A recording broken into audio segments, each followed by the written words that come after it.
2014 yılı 28 yıl Xitay işgalçilari Qashqar viloyatining Yarkan noyisi Elishqi bozorida ilib olgan qirg'inchilikda 3000 dan ortiq Uyg'ur shahid qilingan edi. Xitoy bu voqeani yushirishga urinib rayonga minglagan askar avatib qurshab hech kimni kirgizmagan edi. Bu voqeaga shohid bo'lgan Abubakir Adil ismli 22 yoshlik Uyg'ur yosh voqea haqida 3 betlik bir doklad hozirlab dunyoga pash qilgan edi. Dokladda Xitoy soqchi askarlarining Yarkanda 3000 dan ortiq Uyg'urni yo'qotganligi oshkorlangan.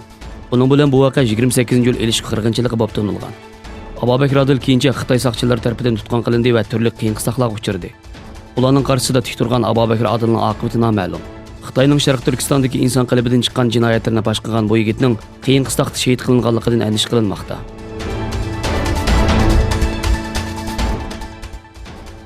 Xitoyning Uyg'urlarga yurgizayotgan sistemalik bostirishlar sababli diqqat tortgan va Xitoydagi eng yuqori darajalik Uyg'ur amaldori deb tanilgan Nurbekir haqida tekshirish ilib berilib, barliq amallardan ilib tashlanib, Parij jinoyat ortilgan edi.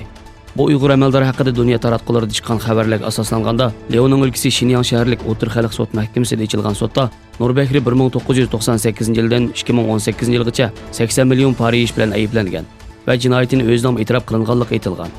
Sud hukmi keyincha e'lon qilindi ekan. Amerika, İsrailiya, Rossiya va Janubiy Sibrus vakillari orasida Washingtonda o'tkazilgan birinchi navbatlik iqtisodiy dialog yig'inida bu davlatlar orasida Sharq O'rta dengizdagi iqtisodiy hamkorlik muzokara qilindi. Amerika Tashqi ishlar ministrligi e'lon qilgan yozuvchi bayonotda 3 davlat orasidagi birinchi navbatlik iqtisodiy dialog yig'inidan keyin tayyorlangan o'rtaq xulosa doklati e'lon qilindi.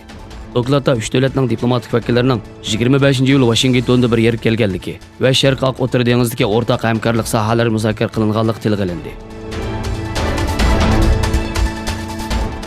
Amerika prezidenti Donald Trump Turkiyani Rossiyadan S-400 mudofaa sistemasi olganlik uchun ayblamaydiganligini aytdi.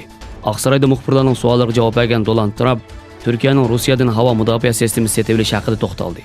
Trump vaziyatning nurg'un tarafdan qiyin ekanligini bildirdi va Turkiya masalasiga qarovatimiz dedi.